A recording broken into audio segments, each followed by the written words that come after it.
Alors l'urgence, elle est folle, parce que le numérique, c'est déjà plus de 4% des émissions de gaz à effet de serre sur la planète. Donc on pense qu'on est devant l'aérien aujourd'hui, et avec une accélération qui est complètement folle. On parle pour 2030 de 8% des gaz à effet de serre au niveau planétaire. Donc c'est pas du tout anecdotique, même si c'est parfois un peu en retrait.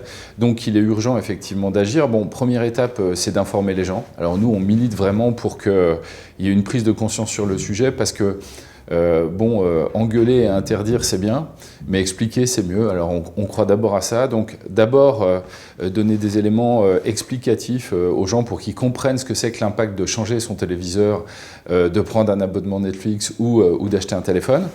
Et puis ensuite, effectivement, il y a quelques mesures.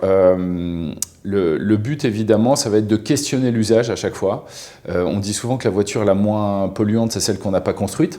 Et ben, le numérique le moins polluant, c'est celui qu'on n'a pas développé. Donc l'enjeu, ça va être de se poser la question à chaque fois qu'on lance un projet numérique. On aimerait que les GAFAM se la posent plus souvent.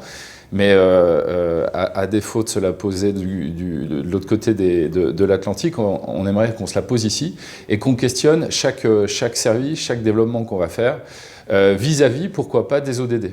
Alors ce que nous, on a commencé à faire dans mon entreprise, on lance aucun nouveau projet sans se demander quel ODD on sert et sans vérifier précisément qu'on n'en dessert pas.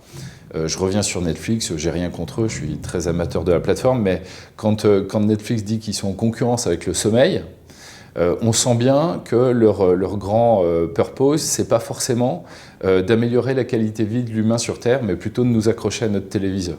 Un peu comme TF1 il y a quelques années, dont le patron disait qu'il faut vendre du temps de cerveau disponible aux gens.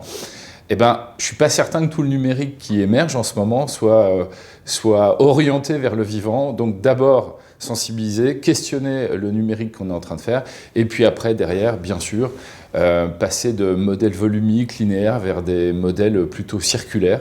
C'est aussi possible dans la tech, dans le numérique et dans le développement.